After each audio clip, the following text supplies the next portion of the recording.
WBCS 2023-এর কাট অফের ক্ষেত্রে আমি শর্টকাট ভিডিও নিয়ে আসলাম। বাংলার ক্ষেত্রে 100, ইংরেজিতে 190, দুটো মিলে 190, প্লাস মাইনাস 10 থাকতেই পারে তোমাদের। আর পেপার, কম্পালসারি পেপারগুলো বুঝতেই পারছো কেমন নাম্বার ধরেছি। সেক্ষেত্রে 525 প্লাস মাইনাস 10, অপশনালে 180 প্লাস মাইনাস 10। এক্ষেত্রে গ্রুপের ক্ষেত্রে 895 যে মার্কসটা ধরেছি, 100 সিট আছে এই কল্পনা করেই। এক্ষেত্রে তোমার প্লাস মাইনাস 10 করে নিতে পারো।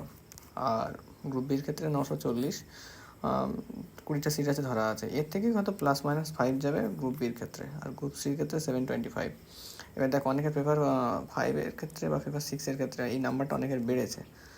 আমি বলছি না যে কমেছে অনেকের, আবার এক্ষেত্রেও নাম্বার বেড়েছে। সেক্ষেত্রে ধরে নিতে পারো যে 525, তো সেক্ষেত্রে গ্রুপ সির ক্ষেত্রে অনেকে ধরে নাও 540। এটা হলো সেফ স্কোর গ্রুপে সির ক্ষেত্রে। তাহলে এক্ষেত্রে আর যদি 200 ধরা হয়, 740 যা থাকছে, সেক্ষেত্রে তার গ্রুপ সিতে কল পাওয়ার সম্ভাবনা অনেকটাই বেড়ে যাচ্ছে। গ্রুপ এর ক্ষেত্রে 525 স্ট্যান্ডার্ড মার্কস। আর গ্রুপ বির ক্ষেত্রে সেক্ষেত্রে তোমার ধরে নিতে পারো যে 530 বা সামথিং। গ্রুপ বির ক্ষেত্রে সাধারণত কাট অফটা এক্সপেক্ট করা যায় না। এক্ষেত্রে 940, 950 যেতেও পারে, কিন্তু 950 যাওয়ার সম্ভাবনা খুবই কম। আশা করি ব্যাপারটা সবাই বুঝতে পেরেছ। ধন্যবাদ।